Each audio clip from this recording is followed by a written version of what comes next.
Listen, you know, it's my biggest problem. My biggest problem is my fans and them. Last year they come knocking down my door. Black Stallion, Black Stallion. I said, well, what happened? They said, listen this.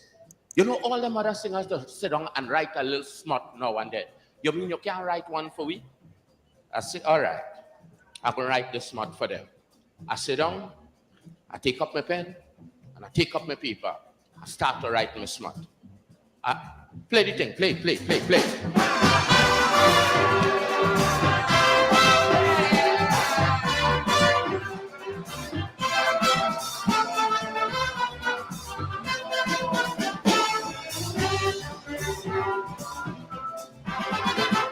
1983, my fans beg for a favor. I decide to help them, so I write this soca. Last year they come back with a different story. They say they want something smutty about Gino Dorothy. Now, on my fans, you know your future depend. So I sit down to write this smut only to please them. But as I take up my pen and my piece of paper, and I write out the first verse, listen what I remember. Oil money come, oil money go. Poor people remain on the pavement and ghetto. When Mr. Divider start to divide the bread equally, I go in and finish the whole damn calypso about Dorothy. How I jam she, how she jam me, how we back, bread and we roll back. But once my people keep fighting for equal share of the cake, wait Dorothy, wait Dorothy,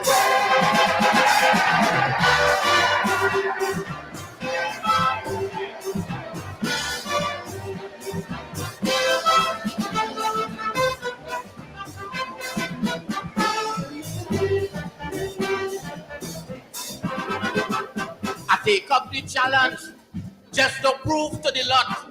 I decide to show them I could write a smut about this Dorothy woman who come down to the island and we happening with Bachi when we come out the steel band. Look, I done hire two girls to put on some short thing. Was to come on stage and show how Dorothy whining. But it's a wrong thing I'm doing. So when I strike up the first note, suppose Jaja punish me with a stroke in my one throat. Because the Ku Klux Klan office still Alabama, and in Brixton, England, my people still under pressure. Anytime I see that South Africans are free, I go in and finish the whole damn calypso about Dorothy. Oh, I jam she, and she jam me. Oh, we back, and we roll back. But once my people keep fighting with so much children life at stake, wait, Dorothy, wait, Dorothy, wait.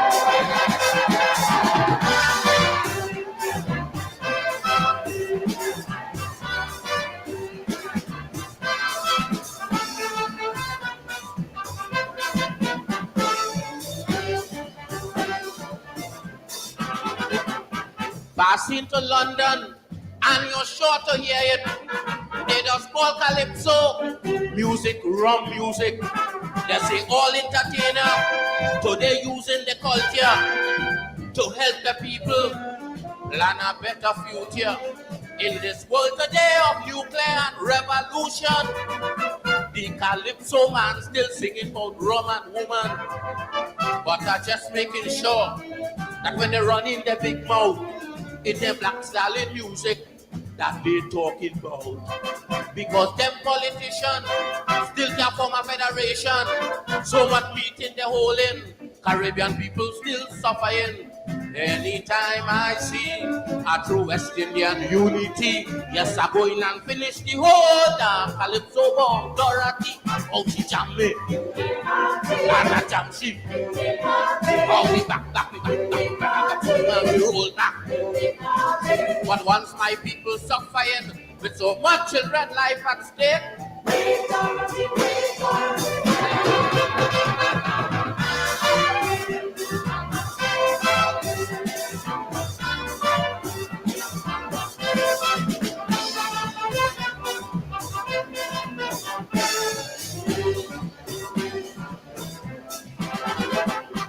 For verse and chorus is too much of lyrics. So sit down and write smart in this moment of crisis. My head saying yes, but my heart saying no. And I just follow my heart when it comes to writing Kaiso.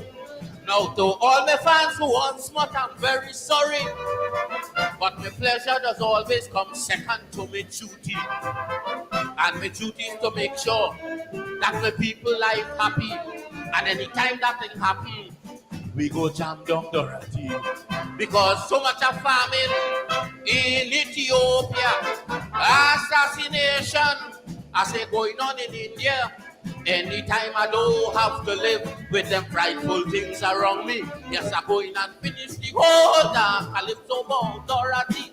Oh, my jam she, and she jam me. Oh, we back, and we roll back.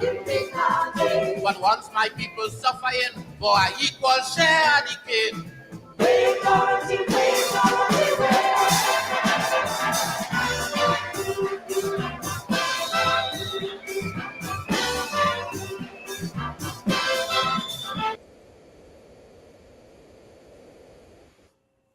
Good evening to you. Good evening to you. Wait, Dorothy, wait. You have to get your priorities right, you know. Once my people suffering for an equal share of the cake. Wait, Dorothy, wait. Once Mr. Divider don't divide the bread equally. Wait, Dorothy, wait. Look what's going on in Gaza right now. And you want me to sing about smut? Wait, Dorothy, wait. Look what's going on in Haiti right now. And you want me to sing about how Dorothy winding up? No. Let me fix Haiti first. Let me fix Gaza. Let me fix Guyana. When Mr. Divider start dividing the bread equally in Guyana, then I'm going to sing about Dorothy. But until these dreadful things, so long as these dreadful things keep going on, wait, Dorothy, wait. The Calypsonian, get your priorities right. That's what the Calypsonian is saying there. Get your priorities right. Get your priorities right. I come up in left-wing politics, you know, Marxists and all those things. I accept Marx, critique of capitalism, left wing, and so on. Class politics, multiracial politics, and so on. You know, one come up in that. And Marxism was what used to guide us, and still guides us. But when I look at my Guyana and I see teachers who are mostly African being kicked around like a football by the government. Wait, Marxism, wait. When I see public servants who are mostly of one color being kicked around by the government, I say, wait, Marxism, wait, I'm going to come back to you. When I look around and I see they're dividing the bread that comes from oil and gas, they're giving one group so much and giving one group so little. I say, wait, Marxism, I'm going to come back to you. When I look around and I see they're spitting in black women's faces in Guyana, nobody facing the law because I said, wait, Marxism, wait, you can't explain that. When I see the licking down people house in Moko, black people house in Moko, I say, wait, Marxism, wait. You can't explain why they're licking down the houses in Moko. When I see they're licking down the houses in Linden, and they're treating Linden people who are mostly of a certain ethnic group, I say, Marxism, you wait. wait. You can explain. You can explain that. When I see they shoot down Peter Headley, and they shoot down Orrin Boston, and they shoot down Quindon Bacchus, and all of them is of a certain race. I said to Marxism, you wait. You can explain that. Good evening, my brothers and sisters. There is a time and season for everything. Everything. Wait, Dorothy, wait. Wait, Dorothy, wait. There's a time and season for everything. Wait, Dorothy, wait. Some people want you to be the same thing every day. But sometimes you have to tell Dorothy, wait. Wait, Dorothy, wait. Wait, Dorothy, wait. I decide to help them. So I write this soca. Last year they come back with a different story. They say they want something smutty about Gino Dorothy. Now, on my fans, you know your future depend. So I sit down to write this smut only to please them. But as I take up my pen and my piece of paper and I write out the first verse, listen what I remember. Oil money come, oil money go. Poor people remain on the pavement and ghetto. When Mr. Divider start to divide the bread equally, I go in and finish the whole damn calypso about Dorothy. How I jam she, how she jam me, how we back, bread and we roll back. But once my people keep fighting for equal share of the cake, wait Dorothy, wait.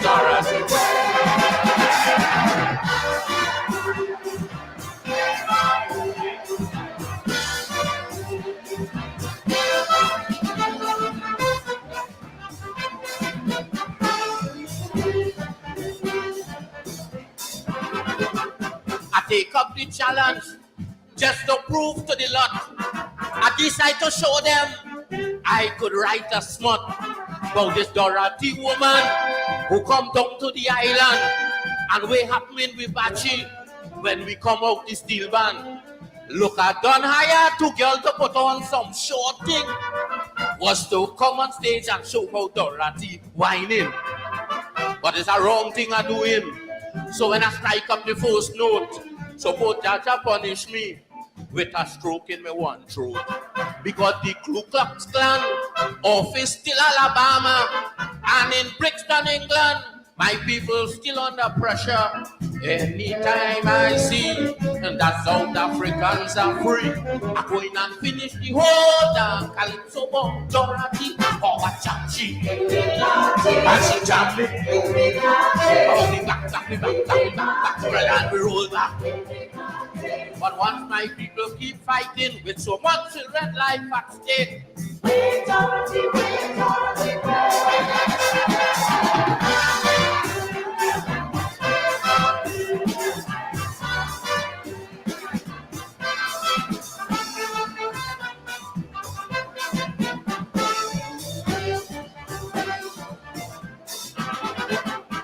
Passing to London, and you're sure to hear it.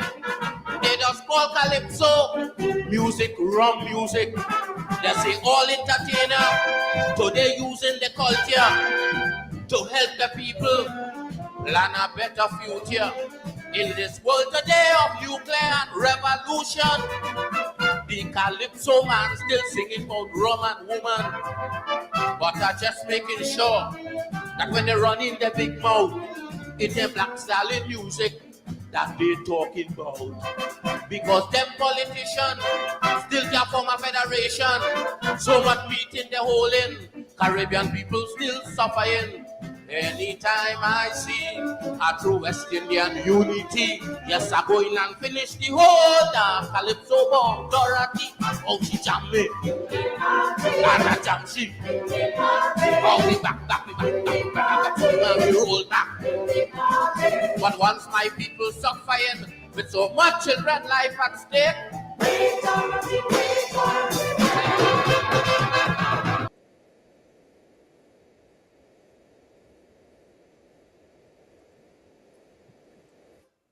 Oh, yes. Oh, yes. You see, the word identity comes from identifying with. I like to identify with Black Stallion.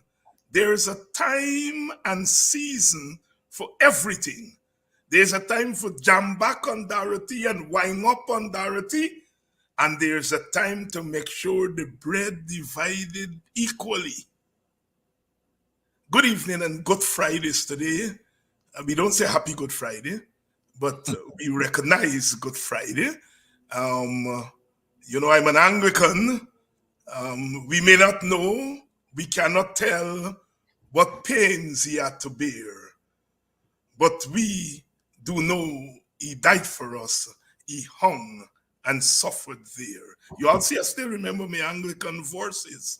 My Anglican verses. You know, we African people, Easter is important for us.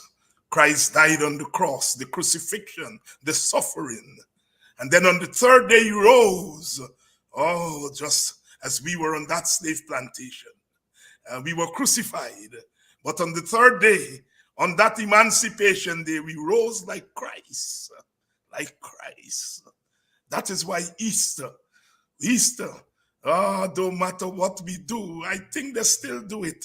The best clothes you can find is for Easter Sunday. And Good Friday too, the longest service, I think is the same for all churches. Well, you see the take off. When Father take off in that Good Friday, and your belly going groo. And when you go home, you can't eat because you're supposed to fast on Good Friday until. Dr. Adams, good evening. Good evening, Dr. Hines, and to all our great listeners. I was having some technical challenges there. Yes, I know. Any cross buns down there in Tennessee? Nah, that might have to come all the way. Well, I guess you can get it in New York. Or Atlanta. Yeah, Atlanta. Yes. I envy you in that regard. Over here in Arizona, we have a lady, a grandma that's make the cross buns for us. She hasn't been feeling well in recent times, but she said she's going to get up and make the cross buns. So I expect to get my cross buns before the day out. That's nice. Yes, it's Good Friday. And it's these things, you know, Dr. Adams, I usually say Christmas and Good Friday and Pagua and Diwali and those things now are more than just religious observances. They've become cultural to us, no? Absolutely. Yep, no question.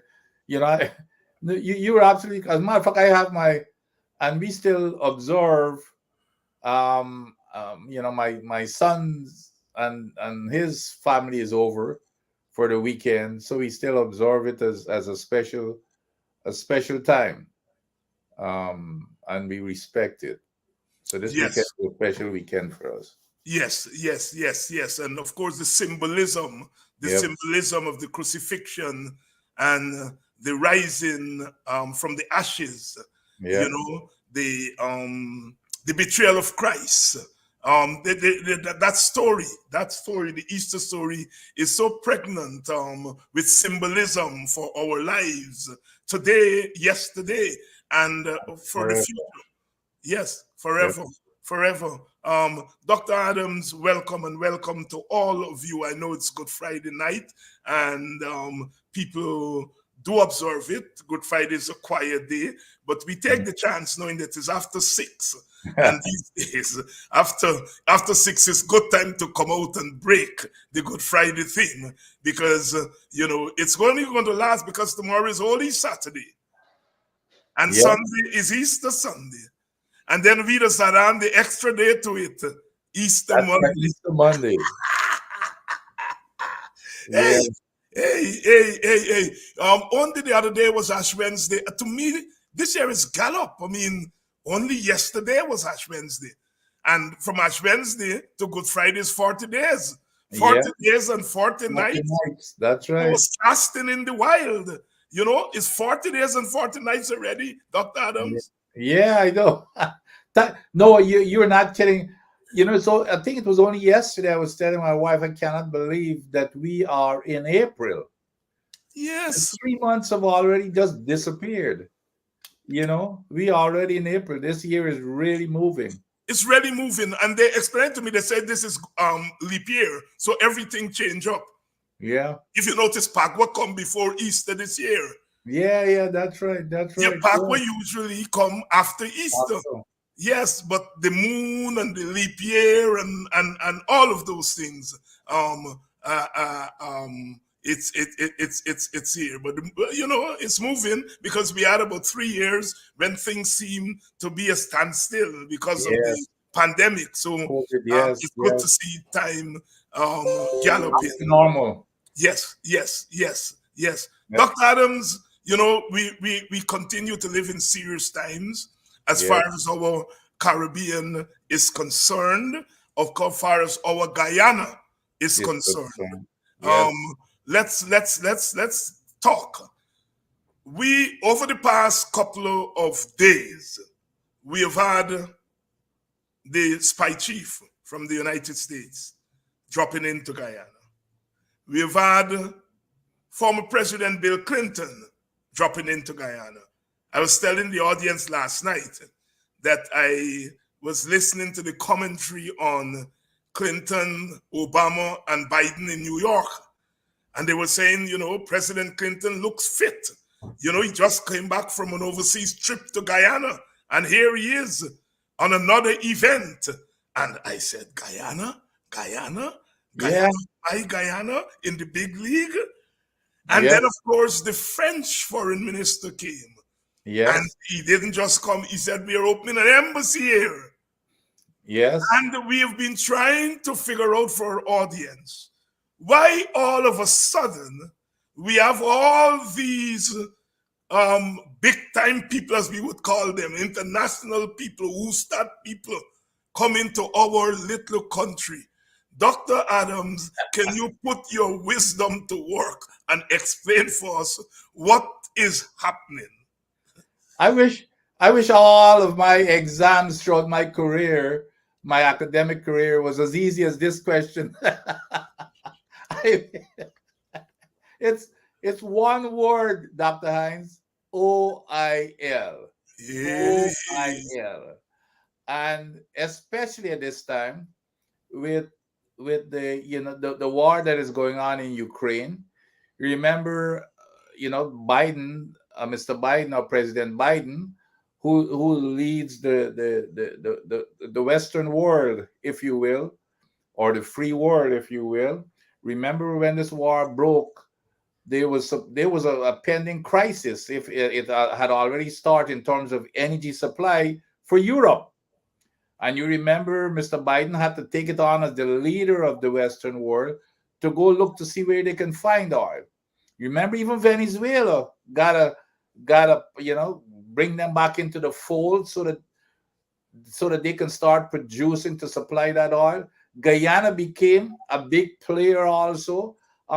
So it's about all. And of course, when I say I don't mean to say it in a derogatory way.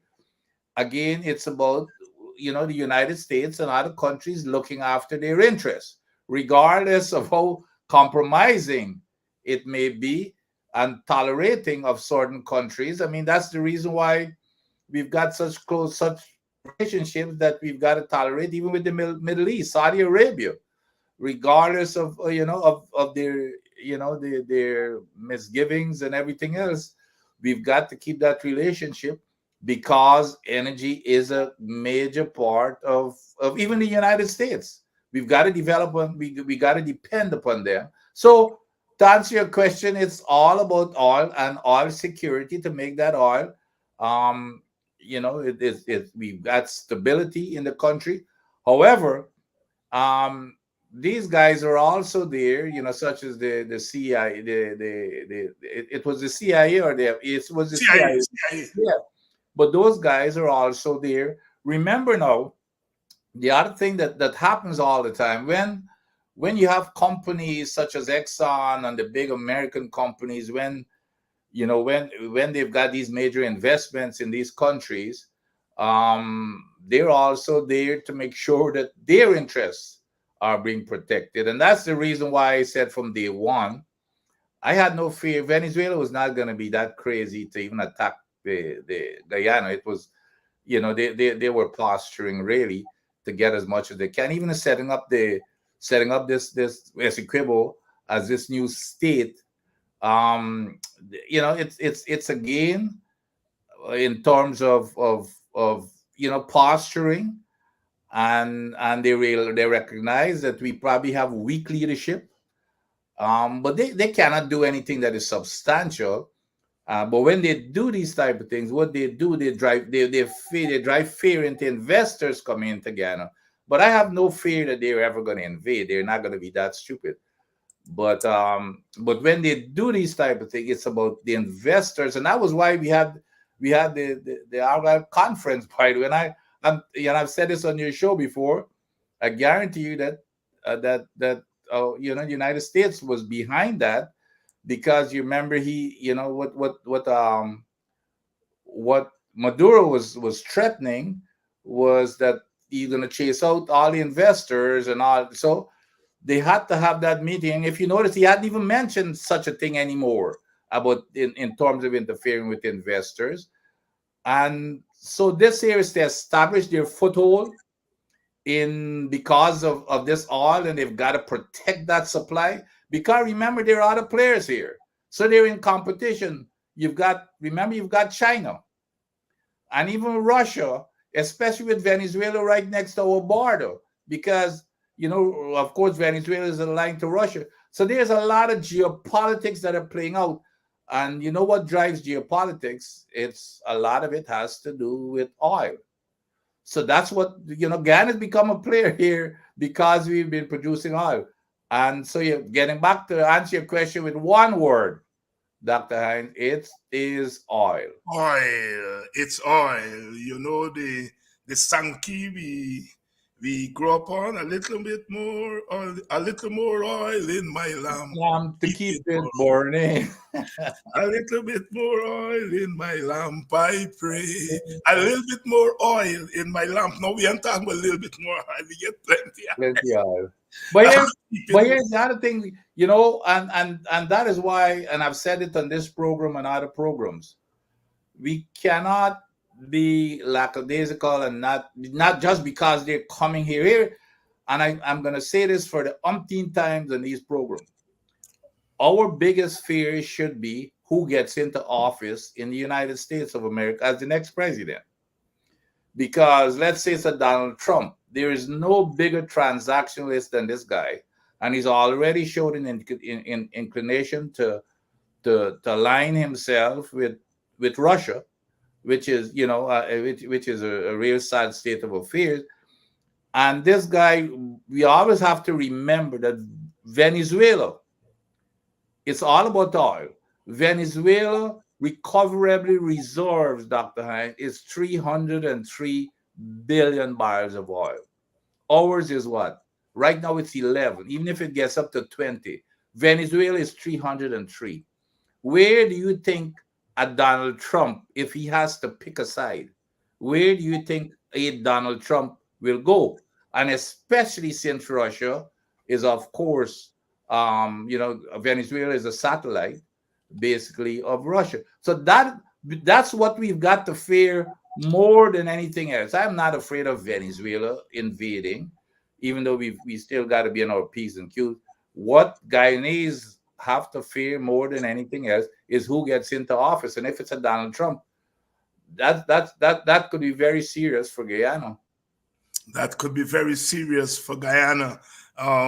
Yes, we have the historians here. Dr. Eric Williams once said, oil don't spoil. Somebody said, but it has done though. The country yes. don't run up. Exactly. It is done.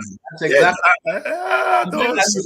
Whoever that person is raised a very, very important point here in that exploitation. Exxon doesn't come to Guyana because they love us. Exxon comes to Guyana to make as much money as possible, as fast as possible, because when their 30 years are over, they're gone. And we are left with whatever are the remains and residuals of the impacts on on the environment, on the economy. That is why it's important in terms of how we govern. And that is why this whole question about the contract and what is our share that we're getting 14.5%. And they're getting 85.5%, Exxon and Sunoc and those type of folks, which is, I don't have to go through that anymore because it's been beaten to death over and over. But so those are the kinds of things we got to make sure that we get our fair share, Dr. Hines, so that when this and invest in our people, so that when they're gone, we've got the platform to be sustainable after oil. That's what we've got to do. And by the way, it's not infrastructure again. It starts with education. It starts with education to get investors. It's an important it's an important comment. Important observation there by Mark. Dr. Eric Williams said that oil don't spoil. Mark, as you know, we people them with us chronicle the thing. Yeah. We got our people who chronicle the thing. Oil don't spoil.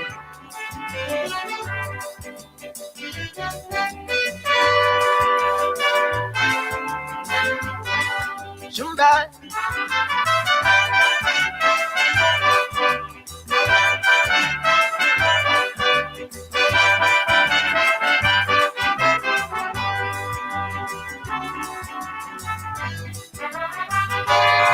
If I like, ask Kamal about the bacchanal down at the convention when Ivan asked Williams, Doc, why Venezuela don't want we to smelter? Doctor, can you tell me why Jamaica vex with me? Eric said, tell Manley and Burnham I got oil.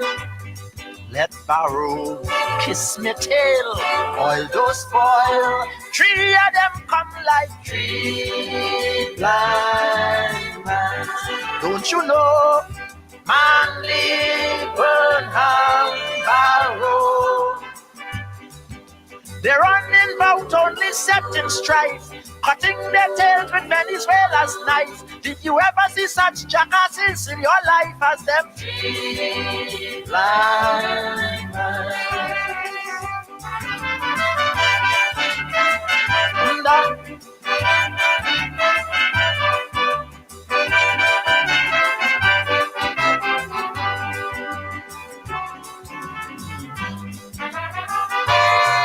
Ivan said, look, doctor, didn't you ask Venezuela for warships to help we in this empty mutiny?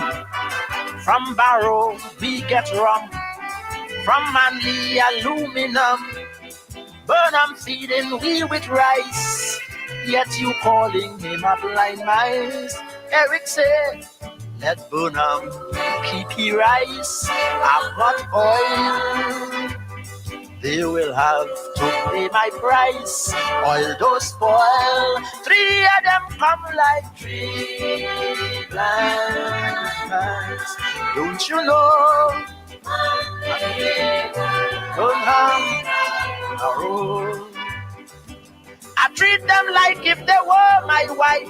I give them money like peas by Christ, but it's my own throat they're trying to slice. Them three blind men. So true.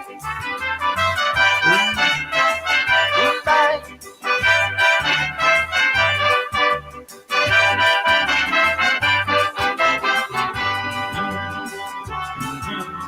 This is very good. Them three mice do not know is I have them on the toe. Food for them to be fed. Without me, all of them dead. is my people have to toil to give them pitch and oil. Yet they back in Venezuela and don't want my land to smelter. Eric say they value my money as dirt, but I've got oil. 80 cents they say it is worth, but oil don't spoil.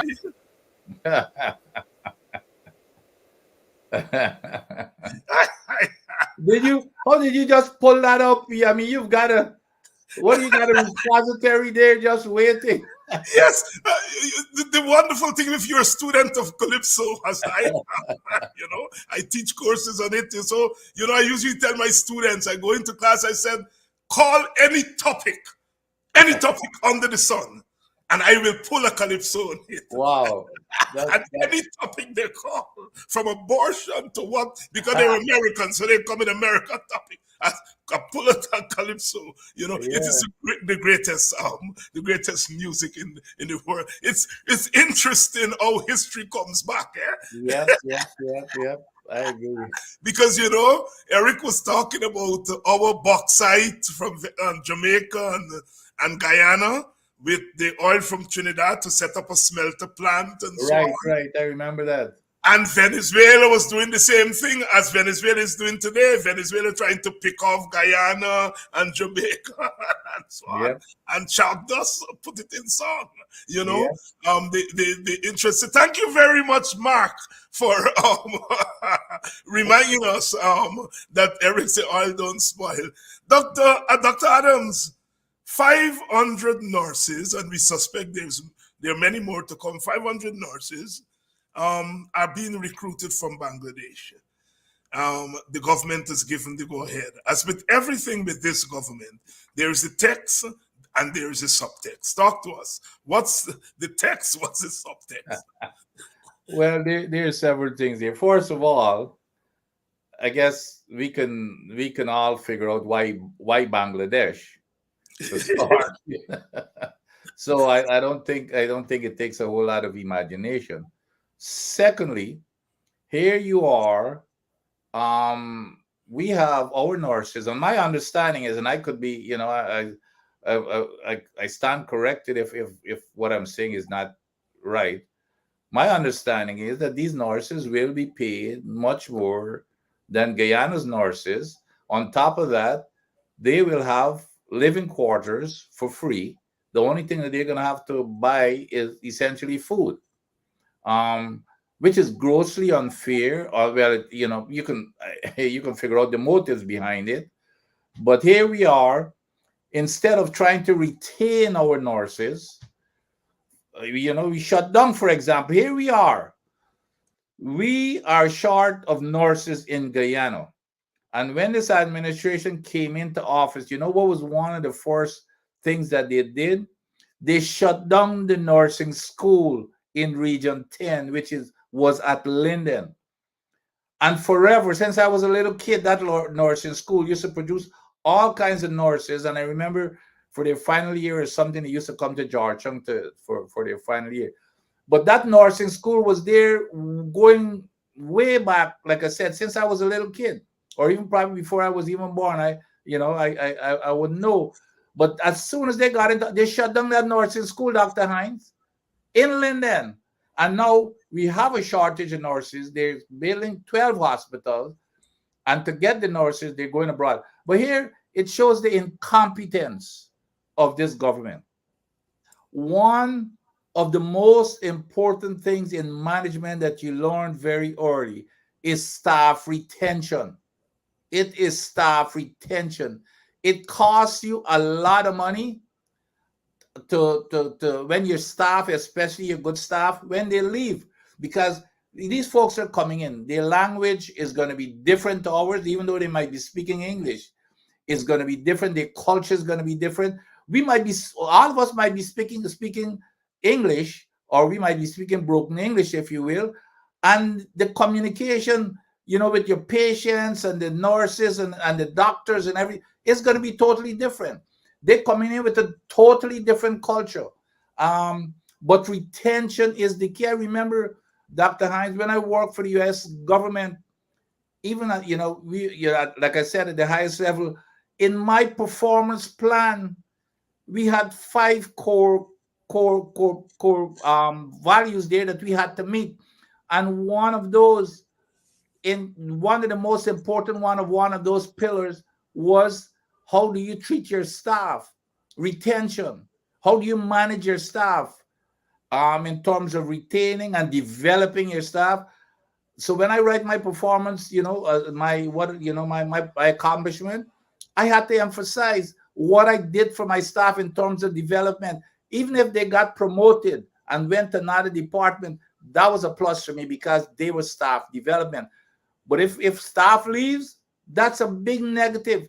So instead of going to that fundamentals of doing the things to retain staff, develop staff, they're going, well, when I listen to the vice president get on television and say, well, it's a no, never mind. We're going to train them and let them go. He says those type of things here he would be fired immediately, Dr. Hines. He would be fired. But he says those things, well, we'll train them, let them go. That is absolute nonsense. His performance should be judged according to retention of our people. Train them, build more nursing schools rather than shutting down the nursing school in Linden, and train our nurses and give them the incentive to stay in nursing and to encourage other students to join, or other interested parties to come in and join the profession. That's what he should do, rather than just saying, never mind, we're going to bring in Bangladesh here. I ain't hear he saying they're going to bring in people from Haiti or Africa, but we're hearing Bangladeshi. Dr. Adams, you will remember when slavery ended in the United States of America, there was something called the American Colonization Society, which advocated returning African people, black people, to Africa, get them out of America because they can't exist in a state of freedom. Some of them they sent back to Africa and they formed a country called Liberia. They had sent some to an island of Haiti. It was so inhabitable there that they had to bring them back. But their position was, get them out of here. We don't want them here to contaminate us. And to hear the vice president saying, we're going to train them and let them go away. We don't want them here. They don't vote for we. They don't look like we. Hey, let them go. We're going to bring people in who look like we and going to vote for we. I say no more, as the big men in the village would say, as the big men in Linden would say. The parliament they used to, and I think they still have the parliament there, Dr. Vince, they still have the parliament there with them big men and so on. Yep. Yeah, they still have it by the market there. They still have it. I say no more. I say no more. Dr. Adams, let's move over to the hearings before the United Nations Human Rights Committee. It's not going away. Today, in today's newspapers, you get about 5 or 6 headlines. And we in Guyana usually say, well, all right, we had the hearings, they pull up the government, they grill them, what next? We move on. Apparently, we're not moving on. And we're going to come to you just now, but before we get to you, we saw in this morning papers the committee call on the government to hold an inquiry into what went on after the jailbreak in 2002. All those hundreds of people who were killed and so on. Hold an inquiry. And the government said yes. Remember when Dr. Luncheon died a few months ago? Yep. And Mr. Vice President was speaking. He said that Dr. Luncheon went to his grave with a lot of secrets. About what happened during that period. Yeah. So when Jack Dior said, yes, we're going to hold an inquiry, He know the inquiry gonna be inconclusive because one of the players gone to his grave with secret. And he, Jack Dio, as a former president, is likely to say, I am not going to give evidence because I have immunity. Dr. Adams, we are in for serious times. Talk to us. You are the doctor. you see what has happened here, Dr. Hines. These folks are so used to having their way in Guyana. They could say anything. You talk about with impunity. Even in Parliament, our highest forum for the law, they get up there and they spout everything. They're defended by the speaker.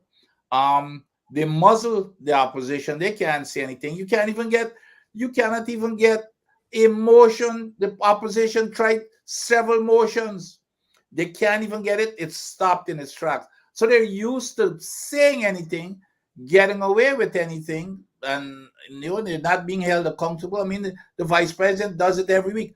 So when they go to these forums, such as an international forum, they forget where they're there, Dr. Hines. They just forget. They think that they're talking to their people back in Guyana. And especially, she was on a Zoom call. So she wasn't even sitting in Geneva. She was sitting back in Guyana, probably in our office. When I look at it behind her, she had like 12 people sitting behind her, including a security guy with his uniform. I said, wait, because I didn't know that it was by Zoom. So I was taken aback for a while. I said, wait a minute. They took that entire entourage down to Geneva. But again, they have these people sitting behind her as props. And she went on as if she was speaking to the opposition in Parliament here, to be so rude and so arrogant, to be telling them that your question is inappropriate. It is odd, and then you see, and they sat there, and then she was kind of like she was in shock when the people fired back at her and said, listen, let me tell you something. We did our research. When we ask you these questions are legitimate, valid questions. And you come here to the way that you're behaving, it does not lend for a good relationship, if you will, in terms of how we progress it. And they call her out. And so now it's all over the world because, see, they're used to their echo chamber, Dr. Hine. They're used to this echo chamber. But now the echo chamber has grown so big that there's no echo anymore because it's gone international. That echo chamber is not confined out again. So they're not getting it. It's not an echo chamber anymore because now it's gone wide. So that is what has shocked them, that the eyes of the world are on them now. So whenever they lie, and now they've established a reputation, a bad reputation, with a forum such as the United States, and I mean the United Nations, as a pack of liars, which is what we have been calling them out all the time. But it didn't matter to them because they know that they've got their followers who are going to believe it. But now they've got this internationalized in it. So now, whenever they lie, it's going to be exposed, which is a good thing. This UN thing here was a godsend. Even though, we don't get it often. I think the next one is 8 years. But at least it has started something here. And hopefully it will not go away. Hopefully it will not go away. Hopefully it will not go away. And that period, as President Granger used to call it, or still calls it, the period of the troubles. And let me give you all a little bit history about this thing. President Granger wanted an inquiry. The PPP said, if you're going to hold an inquiry on what happened from 2002 to 2006, it's not enough. We must hold an inquiry of violence going back to the Burnham years. And so they stalled the inquiry. Now the white people say, inquiry, as Dr. Adams said, they get brackled. They get brackled. They get brackled by the white people. And so they could have tell Dr. Granger, Mr. Granger, well, we don't want to hold it. If you're holding inquiry about what happened with the violence, we want to go back to violence in the Burnham time. Now the white people brackle them. They ain't get mouth for tell the white people about porn on time. They say yes. But they're hoping that they're going to be able to trick the inquiry because Mr. Luncheon dead and gone. But Mr. Luncheon wasn't the only player. Jack Dio is still alive. Gatraj dead. But Ramsamy is still alive. Y'all remember when they catch them at Good Hope with the big fancy equipment? Is who minister? It went back to that sign for the equipment that these non-military people had on the East Coast. Oh Lord, oh God. Teacher George, if Teacher George was alive and he heard this news, he'll say, oh Jesus Christ, world go end now. World go end now. Because locked up under that period of 2002, some may say to 2006, some may say to 2008, there is a lot that is locked there. A lot of people died. A lot of people were murdered. A lot of people buried at the back of my village were killed and buried there without, at least they hang Jesus Christ on the cross today. A lot of people during that period didn't even have the opportunity to be hung on the cross. They killed them, and a lot of people buried at the back of my village there. There is a lot, and I hope this inquiry is going to be, I hope the international community is going to pay attention to it so that this government is not going to be able to try to pull a fast one on us. As Dr. Adams said, that inquiry was a godsend. Was a godsend. But Dr. you know, Dr. Hanks, the other thing is that people ought to be paying attention in terms of the eyes of the world is on us. And you remember the young lady, the diplomat who was stopped coming through the U.S. What's her name? Yeah. That's right. Yeah. Well, guess what? A couple of days ago, guess what happened? A police officer, I think they said that he's in charge of the CID or something, from Guyana, got the exact same treatment. They stopped him and I can't remember which airport we coming through. They stopped him, and there was a big, they stopped him and questioned him, and so we want to see what is going to come out of that. So the eyes of the world, and there's all kinds of questions. I noticed when they asked the vice president about it yesterday, of course he said yes, it happened, and they're waiting for a report from the officer. What's the name of? I can't remember the name of the officer, but nevertheless, he was stopped in the United States. Nobody knows if they took away whatever credentials he had for the U.S.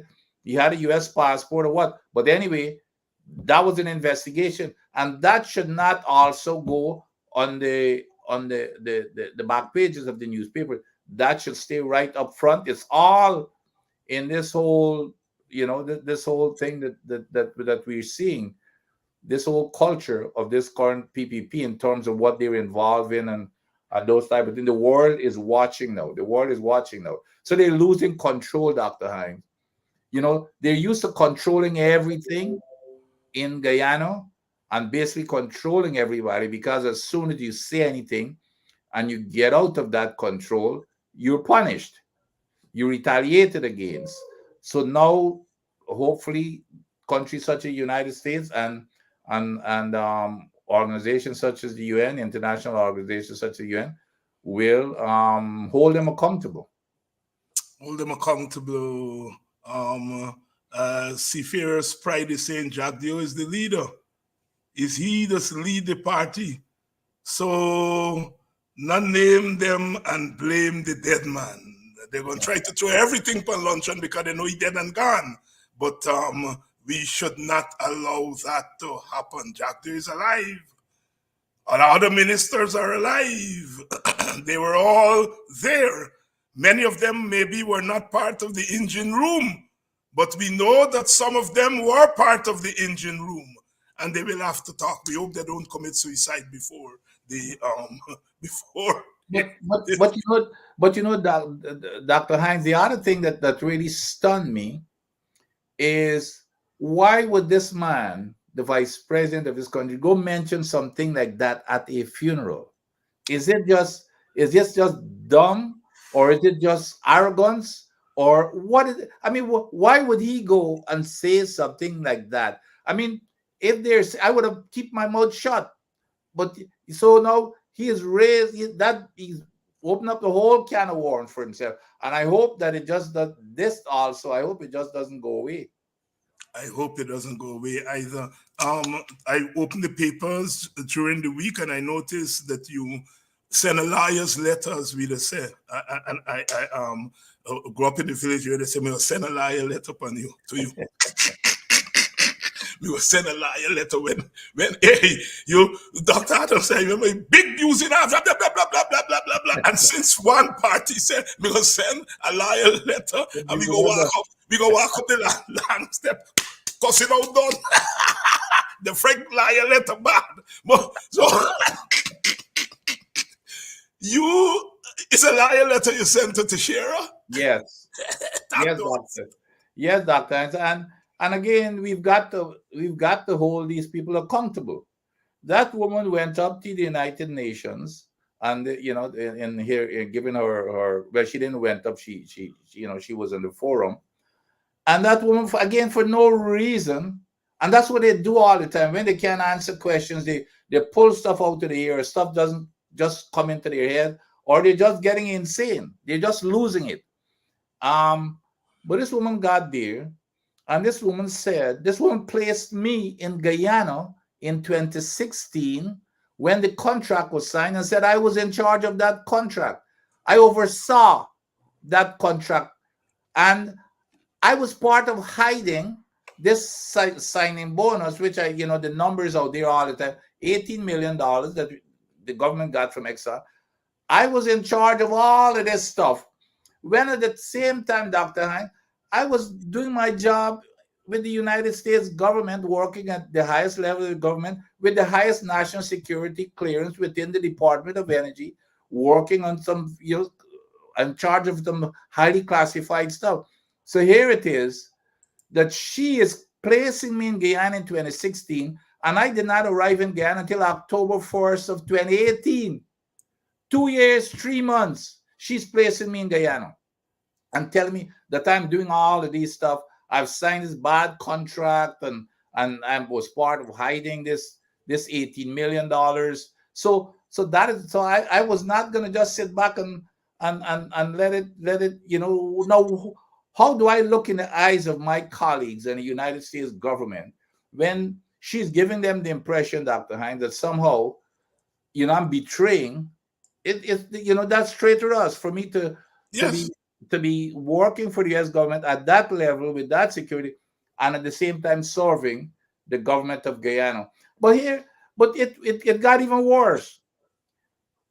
If that wasn't shocking enough, the very next day, after I sent my letter immediately to the UN the same night. I think it was Monday, and they gave her a second chance to retract the next day. They said, well, okay, there may be some inconsistencies here, because Dr. Adams was in the United States at the time and working for the U.S. government, and you were saying that he was in Guyana and he was in charge of this country. Instead of taking your licks quietly and high, eat crow and be quiet, the woman decided she was still gonna dig in. So guess what she says? But this here would even made it even more stupid. And that's why I'm saying that she and the others might be losing it, because the woman said, well, since he was there from 2019, so now she's shifting from 2016 now to 2019. She says since he's been at EPA from 2019 and onward, of course, she even got that wrong, because I was there in 2018. You think that they would have gone in for that night and come back and say, look and do their research with all of them people being sit down behind you. The woman said, well, since he has been there since 2019, he had no problems with implementing that contract. However, we cannot change that now because it's a legal contract. So here it is. She's saying that I was implementing the contract at the EPA, but even though it's legal, I should not. I was doing a bad thing by implementing it. But it's okay for them to go ahead with it because it's a legal contract. So it's legal for them. But she's saying that I was implementing. And furthermore to that, again, I don't know whether it's just ignorance or incompetence or whatever it is. The EPA does not implement that contract. The EPA has nothing to do with that contract. The EPA didn't write that contract nor manage that contract. That was done by the National Resource Agency. The only thing that the EPA does is implement the environmental aspects of that contract, which is required by law. Whether it's wrong or right or indifferent or that was my function at the EPA. We have to, but she's saying, well, he had no problems with him implementing this bad contract. However, we don't have a choice because it's legal. So I had a choice. So she telling me that I should have broken the contract, but they can't break it because, and I should not have implemented the environmental aspect, but they can. They can't because it's a legal document. So that's the stupidity of this. Instead of backing up, so she dig a deeper hole now, and I'm going to hold her accountable. I'm not going to let. This here is No. It's a serious charge absolutely against you, and you have every right. Have they responded to your lawyer? No, not well. They got 7 days. I think the second 7 days expired today. To first of all, to apologize to begin with, and say what would be the damages, and if not, so we're gonna know at least tomorrow what is going on from here on out. But I'm gonna she's gonna be, she and probably the government is gonna be held accountable for it. Going to be held accountable for it. Dr. Vincent Adams here being openly lied on by the representative of the government. He has sent her a lawyer's letter. They have not responded to the lawyer's letter. And Dr. Adams says he's not going to let it go. And you are saying here tonight, the lumber of you, that he should not let it go. He should not let it go. Dr. Adams, anything you go ahead. Dr. Hines, the one thing, you see, these are the kinds of things that come to fore as part that builds your character and make you into who you are when you grow up in a place such as Christiansburg and Albistown. You never allow yourself to be beaten down. You never allow anybody to take advantage of you, even if you got to fight and lose. Because the one thing a bully doesn't like, even if you're not winning a fight, a bully ain't like you fight back. So you fight, even if you're gonna lose, you fight them. So when you grow up in those areas, I'm not gonna let her intimidate, because that's what they used to be doing. And I am not gonna allow it for her to be defaming me and without some kind of a punishment for it. Without some kind of punishment fit. Dr. Adams, anything you wanted to comment on that I didn't get a chance to ask you? Well, there's something, a new thing is brewing now, the vice president, and coming up with the tricks. What you're hearing now, every press conference now, you're hearing about this new oil spill legislation. I want to tell Guyana, pay attention. This is trickery, because what they're doing with this new oil spill legislation is to get rid of Judge Kissoon's ruling. Remember what that was. Judge Kissoon says that there has to be a full liability coverage for any spill, meaning that the government should not be responsible for paying a dime of that cost. All of that cost have to go to the producers, meaning Exxon with a parent company guarantee. You remember that strong ruling? So it's unlimited. It's unlimited coverage. Remember what they came back and said? No, we cannot go with unlimited. It's gonna be $2 billion. So that's what this legislation will do. I'll be willing to bet you anything, and I guarantee you this legislation will water down that unlimited guarantee to cover a spill. And when they put that into law, Judge Kissoon ruling is gone. It's gone.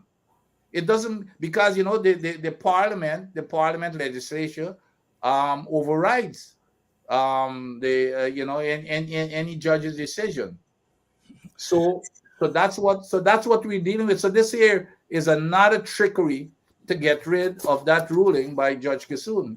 They fought it, they appealed it, and I think they're seeing that, especially in public opinion and all of the opinion from all over the world, they've got to come up with a new trick. And this trick is this legislation. This legislation, but of course, the court still has the right to say whether that legislation is consistent with our constitution or not consistent. That is correct. I'm sure that they're gonna put something. They're gonna make sure that it's because your constitution, you got to protect the environment, obviously. Right. Yeah, but the way that they're gonna word it, you watch it. It's gonna be a trickery. That's their trickery. And I'm saying this because all Guyanese and West Indians, because a spill is not an oil spill doesn't see borders. Okay, so it's all the Caribbean people and Guyana. Pay attention to this legislation. So let's see what they're going to come out with. I like that headline on the screen. What do you think of it? A billboard when it comes to it. He's absolutely correct. I've been saying that. The Judge Kissoon has said that. What more evidence does the people need when the same, going back to Judge Kissoon ruling, when this man got behind the government to go and appeal alongside Exxon against its own people's interest? Who would not want to tell Exxon, you've got, as simple as this, Exxon, come in and produce all the oil you want. Make as much money as you want, because that's what we've told them. However, all we're asking you, if there's an oil spill, you're going to be responsible for cleaning up. What could be more reasonable than that? This Mr. Jaglio went against that, alongside Exxon, went against the people to say, no, that's not the case. We're only $2 billion is enough. Do you know what the Macondo spill in the Gulf cost? $145 billion. Our entire national budget this last year was $5 billion. So here we are. If we get a spill, as in the Gulf, $145 billion, and our entire national budget is $5 billion, who the hell is going to pay for that? Not to mention what's going to happen with the Caribbean. Their entire tourism would be gone, which is the base of their economy. Fishing would be gone. And then we would wash away Venezuela coast. So if you want to give Venezuela a reason to come after, wash away their coastline with oil. So this whole thing, so he's absolutely correct. Everything that Exxon says, they get. They went and they removed a whole lot of stuff that we had put in there when I was at the EPA to protect against the spill. They've got Exxon producing through greed, Dr. Hines. Exxon was supposed to be producing at 100,000 barrels per day. The safe limit is 120,000 barrels per day in Liza 1, and they did the same thing in the others. They're producing at 160,000 barrels per day, which is above the safety limit. The environmental impact assessment that does all the safety analysis says the safe operating limit is 120,000 barrels per day. And in order not to even get close to that limit, you put an internal limit in the EIA that says, okay, you're going to operate at 100,000. So So you're 20% lower. They not only did they not exceed, did they exceed the safety limit, they exceeded by about 30 something percent to 160,000 barrels per day through greed, which means that they're enhancing the opportunity for a spill, and then we don't have anything to cover a spill when it occurs. They're dumping produced water into the ocean when we had put in place that you've got to re-inject it back into the reservoir. The produced water is hot, 3 times the ocean water. It has oil in it. It has toxic materials such as mercury, lead, and radioactivity. So though they're flaring, like without we said flaring is prohibited, they charge a measly little fine. That is an incentive, by the way, because if they in order to stop flaring, you cut back on certain amount of production. They prefer not to do that because they'll be losing money, but they prefer to flare. They pay a little bitty fine, which is like 25 to 30 times um, less than the money that they would be making by flaring. But in terms of the increased production, they don't have to cut back on production. The money that they would be making from flaring on the produced oil is 30 times more than the little fee that they're paying for flaring. So it's not an incentive. So these are the kind of things that they're going out there. And it's all because that's what Exxon wants. That is what Exxon wants. And that is what Exxon was not getting away with when I was there at the EPA. So that headline there, Barrett just doing anything that the Exxon wants, it's a fact.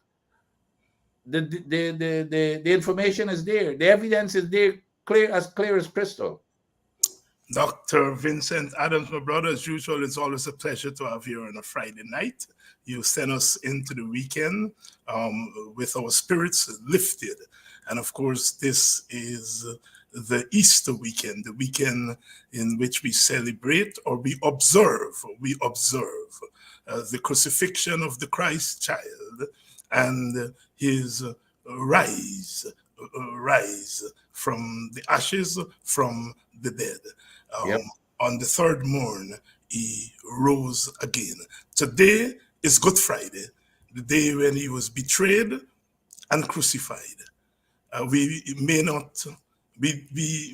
do not know, we cannot tell what pain he had to bear. But what we do know, he hung and suffered there, and he died for us. He died for us. Let us remember the crucifixion of the Christ child, but more importantly, that he overcame it. He overcame it. The anthem of the civil rights movement in the United States: we shall overcome. We shall overcome. We shall overcome. And we have always overcome. My brother, have a good Easter weekend with your family, and I'll see you next week. Definitely. Take care, Dr. Hines, and all the listeners. Thank you very much. Thank you very much. And you do have a wonderful weekend. Those of you who are in Guyana, take a couple of days off with the family. Go fly your kites. Pack your basket. Go to the seawall or go to the ball field, wherever you all go, and enjoy your Easter. Enjoy your Easter. And then when we come back on Monday, which will be Easter Monday, we will continue our struggle. We will continue our struggle. Happy Easter to you until I see you all again on Monday.